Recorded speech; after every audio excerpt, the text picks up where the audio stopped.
Hello दोस्तों, कैसे हो आप सब। आई होप आप सब एकदम बढ़िया होंगे, जबरदस्त होंगे। तो चलिए स्टार्ट करते हैं आज का लेक्चर। आज हमारा लेक्चर नंबर 3 है। किसके ऊपर? वेक्टर्स के ऊपर रहने वाला है और एक नया टॉपिक स्टार्ट करने वाले हैं हम आज मैं आपको वेक्टर्स के क्वेश्चन कराऊंगा, वेक्टर क्वेश्चन कराऊंगा और एक नया टॉपिक स्टार्ट करते हैं जहां से एक्चुअल चैप्टर हमारा स्टार्ट होने वाला है। तो वेक्टर्स के क्वेश्चन में पहला क्वेश्चन मैं आपके लिए लेके आया हूं। पहला क्वेश्चन आपके लिए यही रहेगा कि बंदा है मेरा, वो 0.5 आई कैप में चल रहा है, -2 जे कैप में चल रहा है, +c के कैप में चल रहा है। एक बंदा है जिसकी पोजीशन या जो वेक्टर मुझे दे रखा है वो ये दे रखा है। This is a vector. मैं बोल देता हूँ ये वेक्टर एक ए वेक्टर है। मुझसे क्वेश्चन क्या पूछा है? Find unit vector, find value of c. ये एक यूनिट वेक्टर है। This is a unit vector. मैंने जनरली इस क्वेश्चन को थोड़ा शॉर्टली समझाया, बिकॉज मैं यहाँ पे पूरी क्वेश्चन की लैंग्वेज तो नहीं लिख सकता, इसलिए क्वेश्चन को शॉर्ट टर्म में समझा रहा हूँ। हमारे पास एक वेक्टर दे रखा है और वो वेक्टर को बोल रखा है this is a unit vector and find the value of सी। हमें सी की वैल्यू फाइंड करनी है and this vector is unit vector.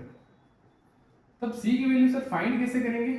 आपको पता है, मैंने आपको कल की क्लास में बताया था सर, एक यूनिट वेक्टर का मतलब होता है डायरेक्शन। ये कहीं ना कहीं सर ये एक डायरेक्शन है किसी न किसी वेक्टर की। और यूनिट वेक्टर का सर जो मैग्नीट्यूड होता है वो हमेशा 1 होता है।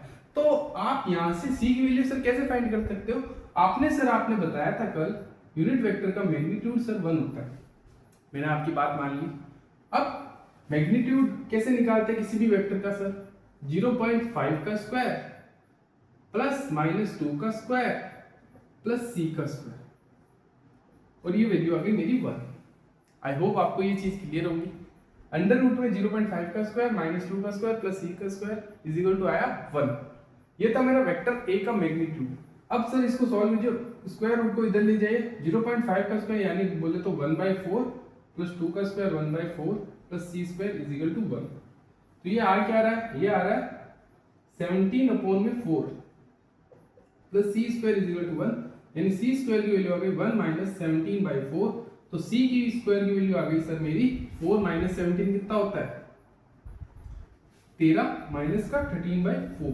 तो ये आ जाएगी सी की वैल्यू आएगी सर मेरी अंडर रूट में माइनस का 13/4। ये लो, ये आपका इसका आंसर है। आप समझ गए होंगे किसी भी यूनिट वेक्टर को हम कैसे सॉल्व करते हैं। यूनिट वेक्टर दे रखा होगा, आपको सी की वैल्यू पूछ ली होगी, यहाँ पे कोई ना कोई सी गायब होगा। और निकालना कैसे जाता है? मैग्नीट्यूड निकालते हैं, उसका मैग्नीट्यूड 1 होता है। और किसी भी वेक्टर का मैग्नीट्यूड निकालते कैसे? अंडर रूट में a का स्क्वायर b का स्क्वायर प्लस c का स्क्वायर, या x1 का स्क्वायर प्लस y1 का स्क्वायर प्लस z1 का स्क्वायर। अब दूसरा नंबर क्वेश्चन क्या कहता है मेरे लिए? क्वेश्चन नंबर 2 क्या है? एक वेक्टर a है जो i कदम चल रहा है प्लस 2j कदम चल रहा है।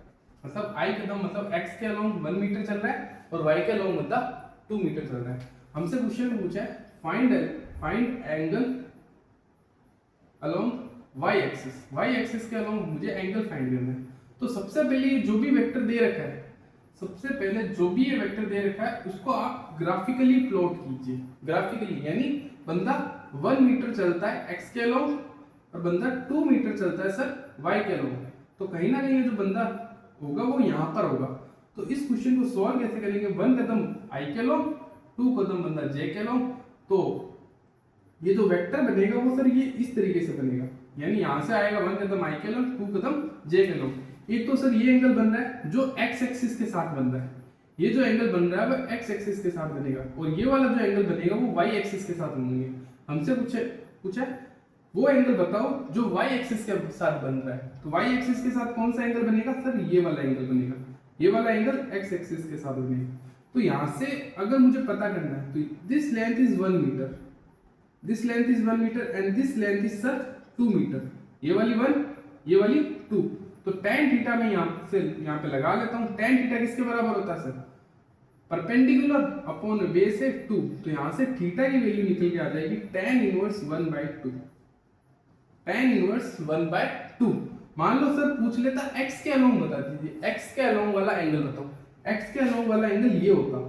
तो उस केस में जो मैं tan थीटा लगाऊंगा वो क्या होगा? इस वाले एंगल के लिए ये वाली साइड हो जाएगी परपेंडिकुलर, क्योंकि थीटा के सामने वाली साइड होती है परपेंडिकुलर और थीटा के साथ वाली साइड होती है हमारा 20। तो ये आ जाएगा सर 2/1। तो यहां से जो एंगल निकल के आएगा वो आएगा tan इनवर्स 2। आपको जनरली इस टाइप के भी क्वेश्चन पूछे जा सकते हैं। अब तीसरा नंबर क्वेश्चन हमारे लिए काफी इंपॉर्टेंट रहने वाला है, बिकॉज ये क्वेश्चन आपको काफी कुछ चीजें सिखा के जाएगा। थर्ड क्वेश्चन पे आते हैं अब। थर्ड क्वेश्चन बोलता क्या है, सबसे पहले यही बात करते हैं। तीसरा नंबर क्वेश्चन, क्वेश्चन नंबर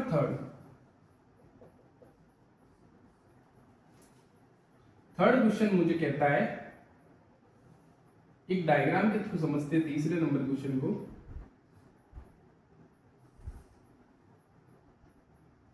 ठीक है, ये इस तरीके का मैं एक डायग्राम बनाता हूं। ये मेरी सर एक्स एक्सिस है, ये वाली मेरी वाई एक्सिस और ये मेरी जेड एक्सिस। मैं एक क्यूब बनाने वाला हूं। तो डायग्राम देखिए,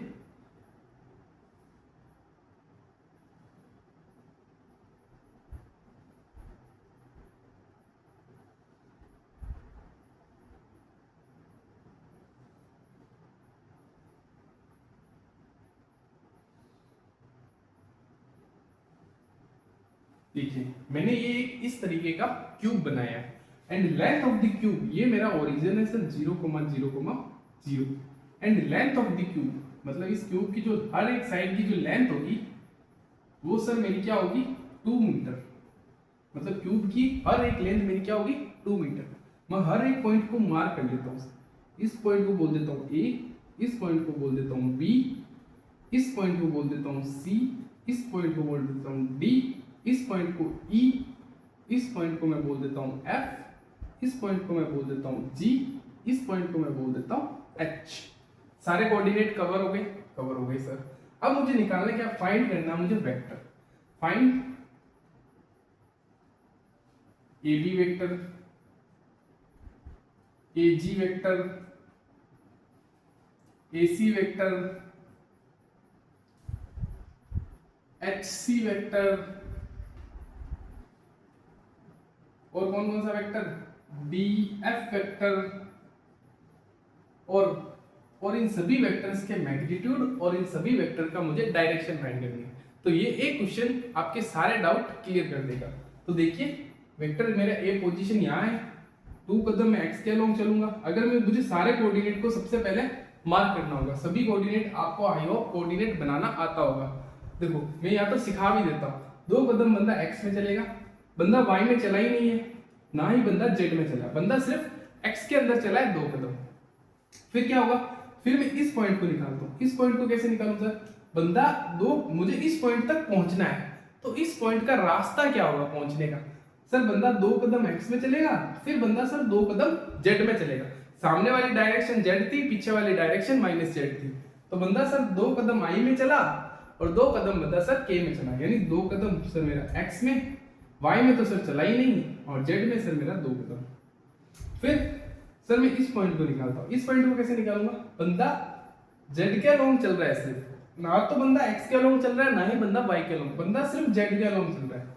तो एक्स के अलोंग भी कुछ नहीं, वाई के अलोंग भी कुछ नहीं एंड जेड के अलोंग बंदा 2 कदम चला। फिर मुझे सर ये निकाल लिया, ये निकाल लिया, ये निकाल लिया, ये निकाल लिया। अब सर मुझे एफ पॉइंट निकालना। एफ पॉइंट में कैसे निकालूं, 2 कदम वाई में चला, मुझे इस पॉइंट तक पहुंचना है। इस पॉइंट का सर रास्ता क्या हो सकता है, एकदम आसान रास्ता निकाल, आसान रास्ता ढूंढना। बंदा सर इधर से चलना स्टार्ट होगा, फिर इधर जाएगा, फिर इधर जाएगा, तब मैं सर इस पॉइंट तक पहुंच जाऊंगा। सर आप ऐसे भी चल सकते हो, ऐसे ऐसे ऐसे। सर एक बार आपने एक्स जेड में चला, यानी देखो ऐसे जाओ ऐसे जाओ ऐसे जाओ, बात एक ही है, ऐसे जाओ ऐसे जाओ ऐसे जाओ, या फिर ऐसे ऐसे ऐसे, कैसे भी जाओ आपके कोऑर्डिनेट तो सेम ही आएंगे। आप देख लो, बंदा 2 कदम एक्स में चला, 2 कदम वाई में चला, 2 कदम जेड में चला, यानी इस पॉइंट का जो कोऑर्डिनेट होगा 2 2 2 ये आएगा। अब मैं इस रास्ते से चल रहा हूं सर, इस रास्ते में बंदा सर 2 कदम किस में चला, जेड में, 2 कदम सर बंदा वापस एक्स में चला एंड 2 कदम सर बंदा वापस वाई में चला। तो फिर सर 2 2 2। अब मैं किस रास्ते से जाता हूँ सर? ऐसे जाता हूँ, ऐसे जाता हूँ, फिर ऐसे जाता हूँ।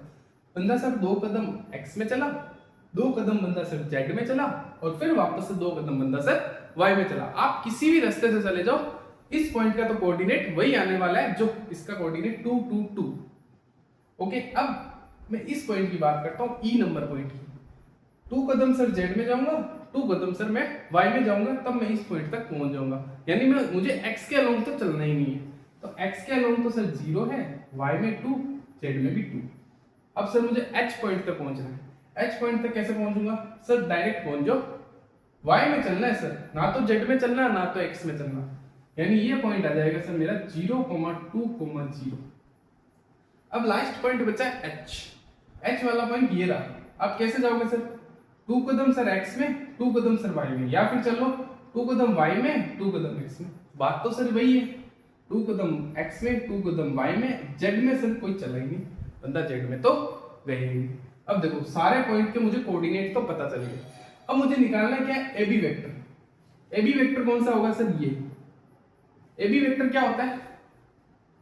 वो होता है B vector minus A vector, यही होता है।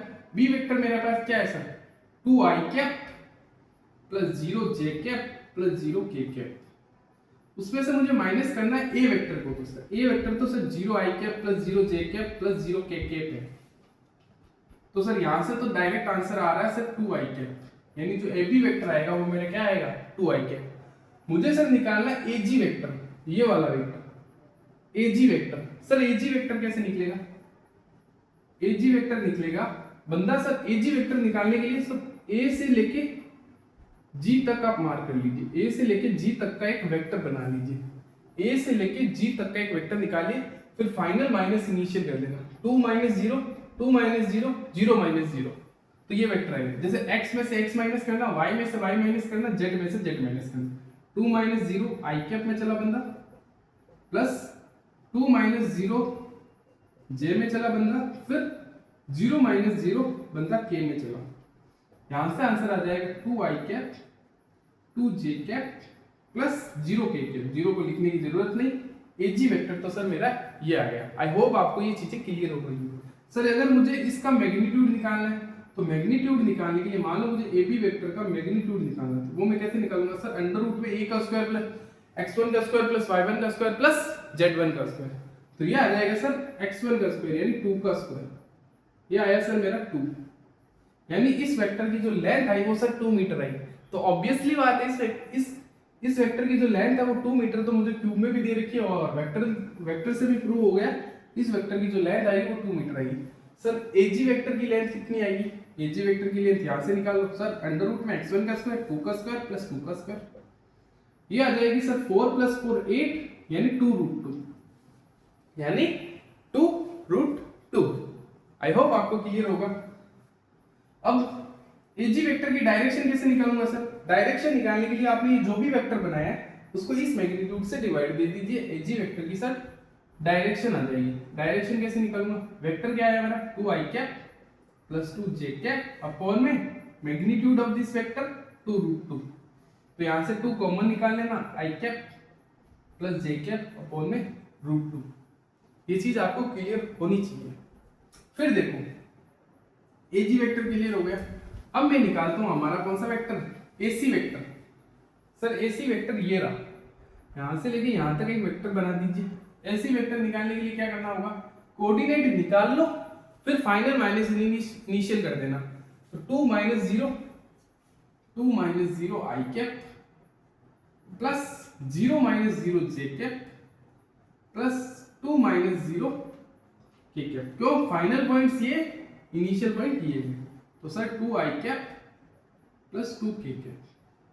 आई होप आपको मैग्नीट्यूड निकालना आता होगा और डायरेक्शन निकालनी भी आती होगी। सर मुझे अब एक वेक्टर फाइंड करना है, AF वेक्टर। एक नया वेक्टर बनाता हूं मैं, AF vector. AF vector sir मेरा ये वाला होगा। ये वाला क्या होगा सर? 2 माइनस 0 फाइनल x का इनिशियल पॉइंट, x का इनिशियल पॉइंट माइनस करो, 2 minus 0 i cap plus 2 minus 0 j cap plus 2 minus 0 k cap. तो सर किस वेक्टर की लेंथ सबसे बड़ी आई? वो आई सर इस वेक्टर की। एएफ वेक्टर होता है वो डायगोनल टू डायगोनल होता है। AF vector diagonal to diagonal होता है। तो ये वेक्टर एकदम डायगोनल, बहुत बड़ा डायगोनल आएगा। इसका आंसर आएगा 2i cap plus 2j cap plus 2k cap. अगर मैं इसका वेक्टर मैग्नीट्यूड निकालूंगा तो ये भी सबसे ज्यादा होगा, यानी इस वेक्टर की जो लेंथ होगी वो सबसे बड़ी होगी, लेंथ वेक्टर की सबसे ज्यादा होगी।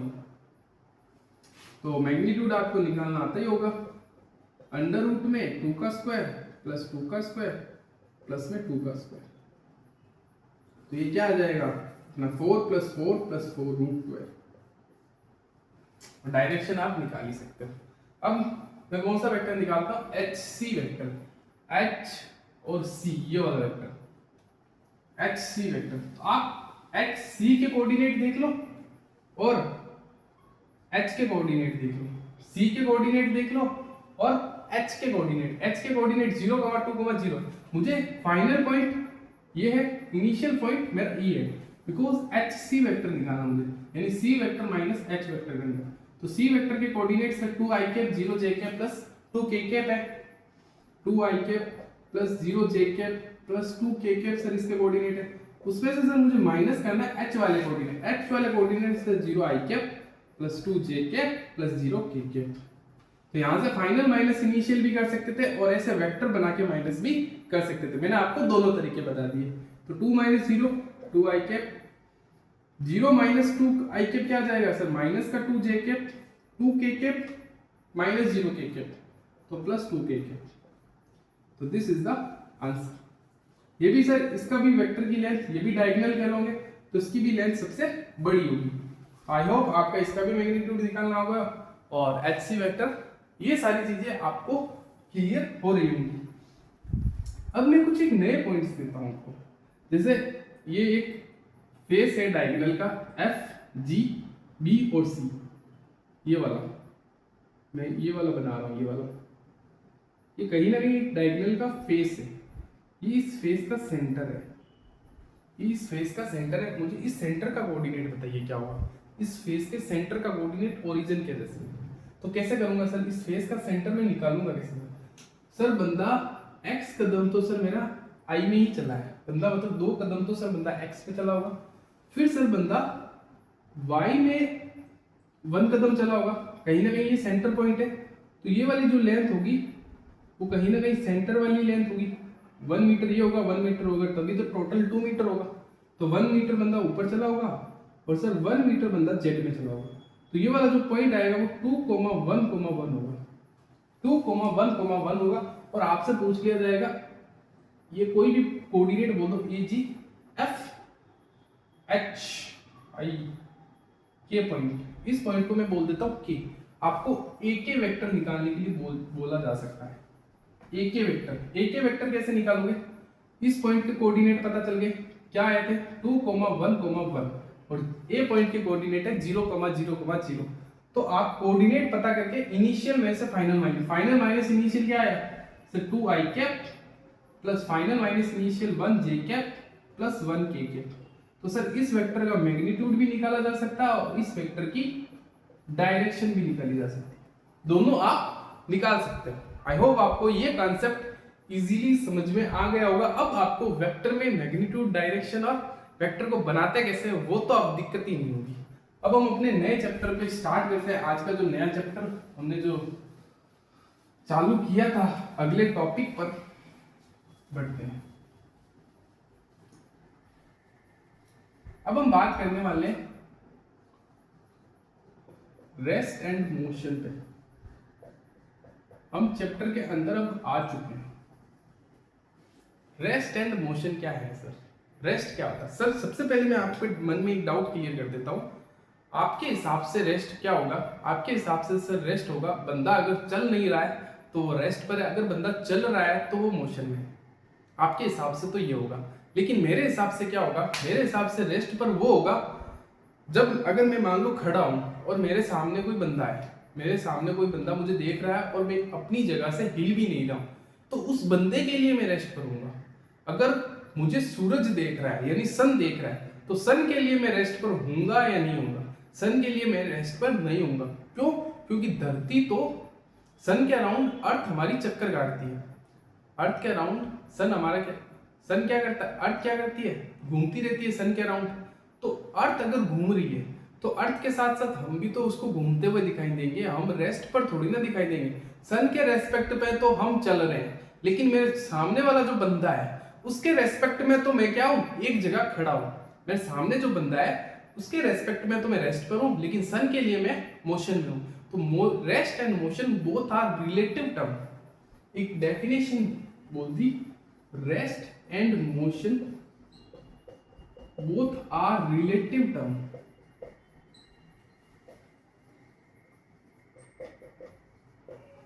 अब मैं आपको एक जनरल एग्जांपल लेके समझाता हूं। एक ट्रेन में दो बंदे बैठे हैं, ये एक ट्रेन है मेरी, ट्रेन की एक बोगी है और ये ट्रेन चल रही है सर 10 किलोमीटर, या बोल दो सर 5 किलोमीटर प्रति आवर से, प्रति घंटे से 5 किलोमीटर प्रति घंटे से ये ट्रेन मेरी चल रही है। और इधर मैं बैठा हूं और इधर मेरे सामने मेरा दोस्त बैठा है। इधर मैं बैठा हूं, इधर मेरे सामने मेरा दोस्त बैठा है, और एक बाहर बंदा है जो हम दोनों को देख रहा है। ये ए बंदा, ये बी बंदा और ये सी बंदा। सी अपनी जगह पर रुका हुआ है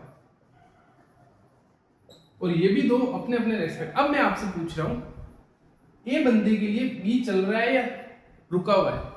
इस ए बंदे के लिए बी चल रहा है या रुका हुआ है? ए बंदा क्या देखेगा, ए बंदे के हिसाब से बी उसके सामने बैठा है, बी उसके सामने जैसे जैसे टाइम बीतता जा रहा है, टाइम निकलता जा रहा है, लेकिन सामने वाला जो बंदा बैठा है उसकी पोजीशन चेंज नहीं हो रही, उसकी पोजीशन चेंज नहीं हो, उसको तो दिख रहा है वो बंदा मेरे सामने बैठा है और काफी टाइम से बैठा है, यानी वो बंदा चल ही नहीं रहा है। तो ए के हिसाब से बी रेस्ट पर है, ए के हिसाब से बी रेस्ट पर है।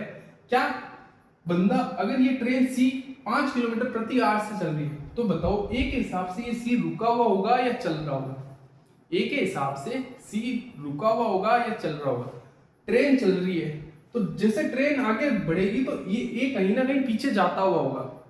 आपने देखा होगा, अगर आप ट्रेन में बैठोगे तो जनरली जो ट्रेन के अगर जो बारी की तरफ जो भी बंदा बैठा होगा, या आपने ट्रेन में, जब भी आप ट्रेन में बैठोगे तो बाहर का जो व्यू हो वो पीछे पीछे पीछे चला जाता है।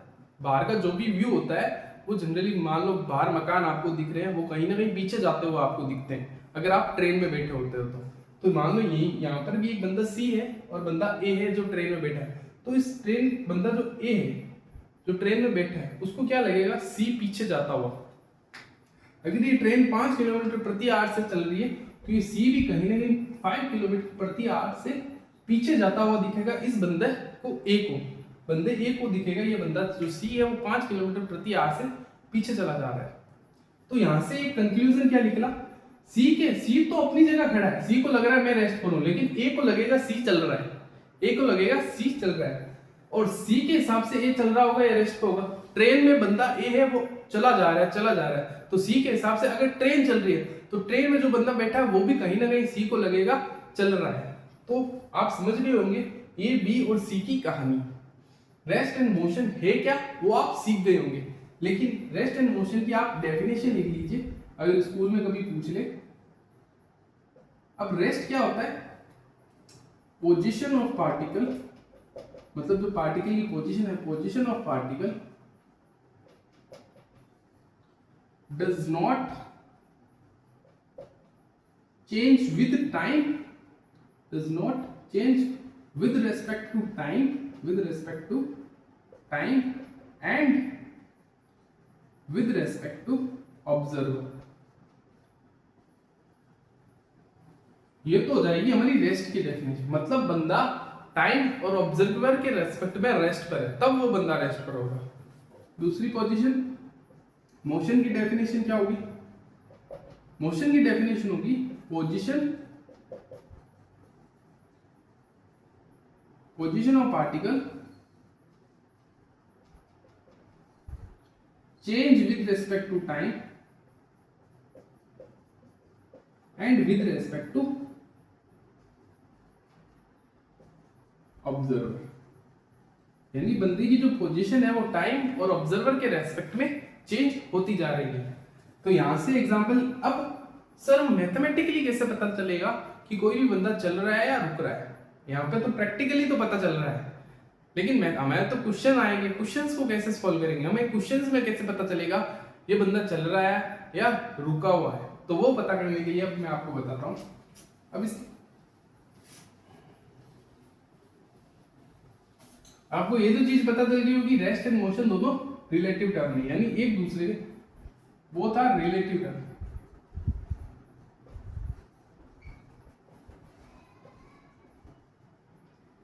अब यहां से चीजें देखो,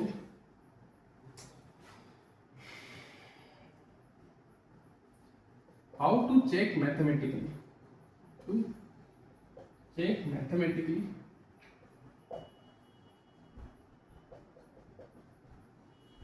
रेस्ट एंड मोशन।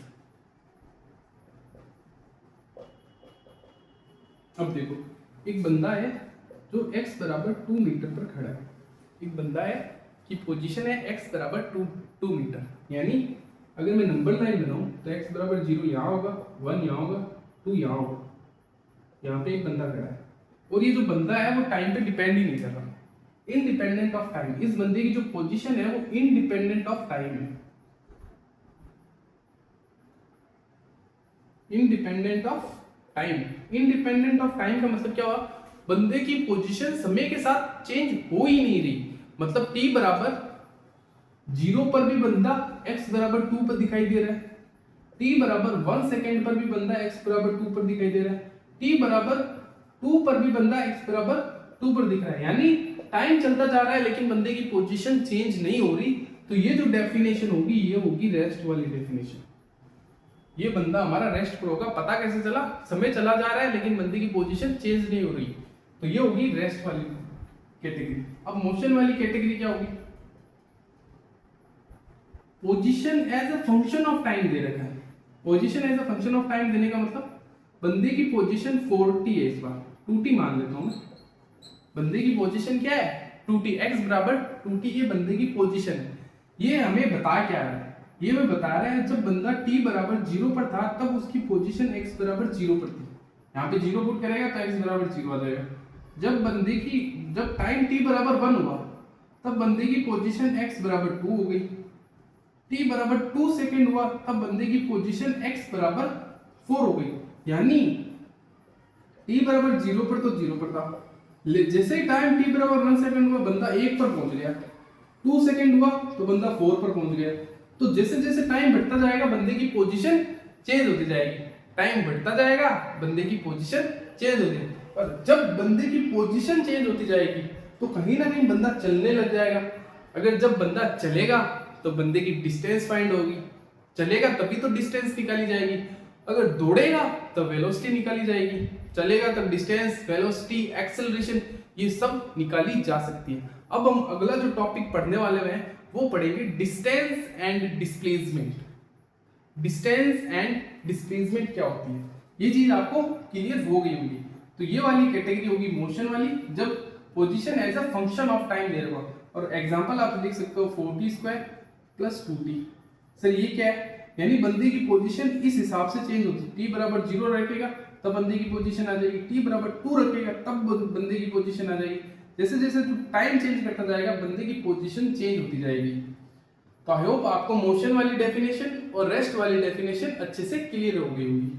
अब हम पढ़ते हैं distance and displacement.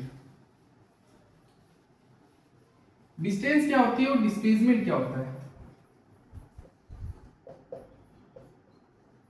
Distance and displacement, sir इन दोनों के बीच में क्या डिफरेंस होता है, हमें भी बताइए जरा, आज समझ लीजिए डिस्टेंस एंड डिस्प्लेसमेंट में क्या डिफरेंस होता है। अगर मैंने t बराबर 0 पर, मैं x बराबर 0 पर, अगर मैंने चलना स्टार्ट कर दिया, अब देखो इससे मत समझो, एक कॉमन एग्जांपल लेके समझते हैं। जैसे आप अपने घर से दुकान जा रहे हो, ये गली है आपकी, ये आपकी घर की गली है, और आपका घर कहीं पर यहाँ पे है, ये आपका घर है और सामने आपकी दुकान है।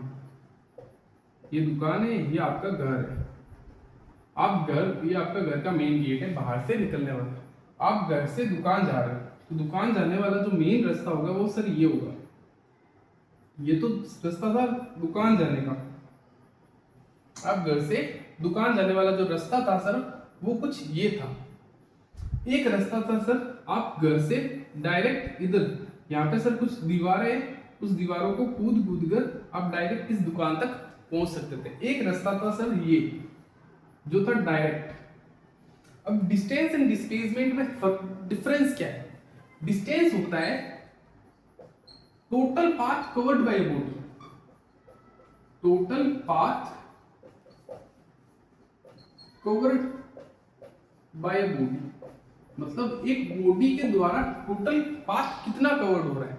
मतलब बंदा यहां से चलना स्टार्ट हुआ तो बंदे ने जो टोटल रास्ता कवर किया, जो लॉन्गेस्ट पाथ होगा ना, लॉन्गेस्ट पाथ, वो हमारा डिस्टेंस होगा।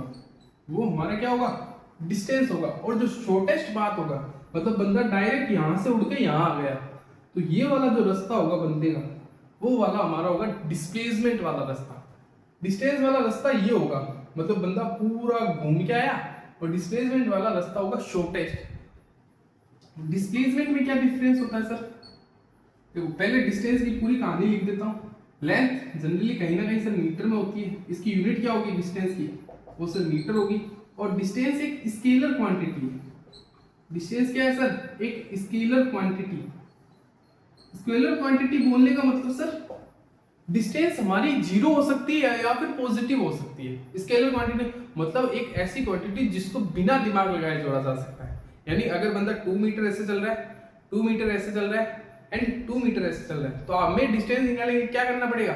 2 + 2 + 2, यानी बंदा टोटल कितना डिस्टेंस कवर किया? 6 मीटर। डायरेक्शन देखनी ही नहीं है, डायरेक्शन देखनी है। जब भी डिस्टेंस निकालना होता है ना, तो जितना बंदा चला है ना, उसको ऐड कर लेना, हमारी डिस्टेंस निकल आएगी। जितने कदम बंदा चलेगा उन सबको ऐड कर लेना, वही हमारी डिस्टेंस होगी। डिस्टेंस में कभी भी डायरेक्शन नहीं देखनी पड़ती जोड़ते टाइम, बिकॉज ये एक स्केलर क्वांटिटी है।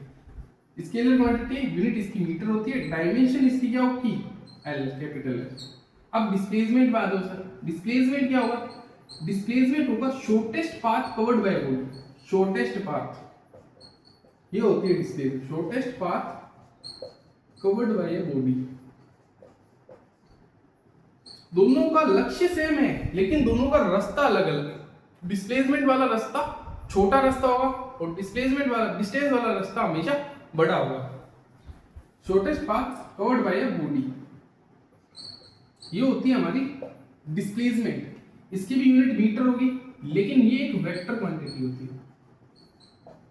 वेक्टर क्वांटिटी, इसको जोड़ते समय हमेशा डायरेक्शन देखना है। डिस्प्लेसमेंट एक वेक्टर क्वांटिटी है, इसको जोड़ते समय हमेशा डायरेक्शन देखना है। अगर सर इसका एग्जांपल बताइए डिस्प्लेसमेंट का। बंदा यहां से चलना स्टार्ट हुआ t = 0 से, मान लेता हूं बंदा यहां से चलता चलता चलता चलता यहां पर आ गया,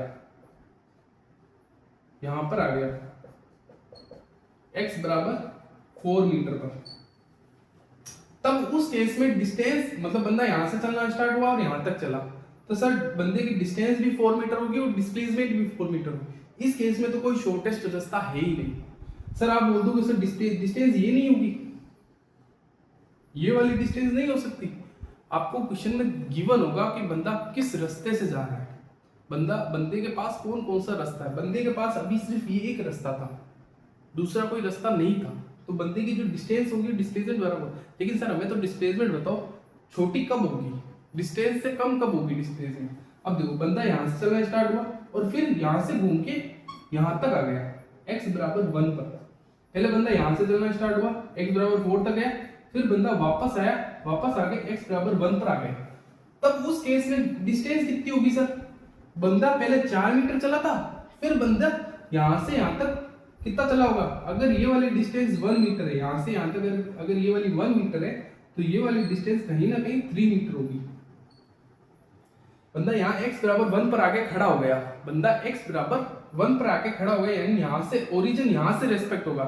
चीजों को मेजर कैसे करेंगे? यहाँ से मेजर, यहाँ से x = 4 तक था ये, फिर x बराबर 1 पर आके खड़ा हो गया, यानी यहाँ से x बराबर 1 पर आके खड़ा हुआ। तो 1 मीटर ये था, टोटल 4 थी, तो ये 3 मीटर पे थी। पहला बंदा 4 चला, फिर यहाँ से बंदा 3 कदम चला, यानी बंदे ने टोटल 7 मीटर डिस्टेंस कवर की होगी। 4 + 3 7। लेकिन बंदे ने डिस्प्लेसमेंट किया होगा, कितना किया होगा? डिस्प्लेसमेंट किया होगा सर फाइनल माइनस इनिशियल कर देना। फाइनल पॉइंट सर यहाँ था, यहाँ से चलना स्टार्ट हुआ था और यहाँ पर आ गया। तो शॉर्टेस्ट रास्ता कौन सा हुआ है सर? ये वाला डायरेक्ट। हमें यहाँ से घूम के ये वाला रास्ता नहीं निकालना, यहाँ से चलना स्टार्ट हुआ फिर ये वाला रास्ता नहीं, हमें तो शॉर्टेस्ट रास्ता चाहिए, यहाँ से चलना स्टार्ट हुआ और यहाँ तक आया। तो फाइनल माइनस इनिशियल, डिस्प्लेसमेंट जब भी आए ना तो आप कर देना x final minus x initial, ये आपका डिस्प्लेसमेंट होता है। मतलब बंदे की फाइनल पोजीशन, बंदा कहां पे खड़ा है, और बंदे की इनिशियल पोजीशन क्या है, दोनों को आपस में सब्ट्रैक्ट कर देना, वही आपका डिस्प्लेसमेंट होगा। और डिस्टेंस क्या होगा? डिस्टेंस को जोड़ते समय आपको टोटल रास्ता निकालना है कि बंदा कहां से चलना स्टार्ट हुआ और कहां पर गया है। तो आपको टोटल रास्ता देखना है डिस्टेंस निकालने के लिए, लेकिन डिस्प्लेसमेंट निकालने के लिए final position minus initial position. तो कल की क्लास में मैं आपको डिस्टेंस एंड डिस्प्लेसमेंट रिलेटेड दबा के क्वेश्चन कराऊंगा, इतने अच्छे सवाल कराऊंगा, आपको पटक पटक के मांगूंगा डिस्टेंस एंड डिस्प्लेसमेंट, सिर्फ डिस्टेंस एंड डिस्प्लेसमेंट पर। फिर हम आगे बढ़ेंगे स्पीड एंड वेलोसिटी पर। पहले डिस्टेंस एंड डिस्प्लेसमेंट पर क्वेश्चन करेंगे, फिर हम आगे बढ़ेंगे स्पीड एंड वेलोसिटी पर। तो थैंक यू सो मच बच्चों वॉचिंग दिस वीडियो। अगर ये वीडियोस आपको अच्छे लग रहे हैं तो आप इन वीडियोस को आगे शेयर जरूर कीजिए। तो थैंक यू सो मच बच्चों, जय श्री कृष्णा, राधे राधे।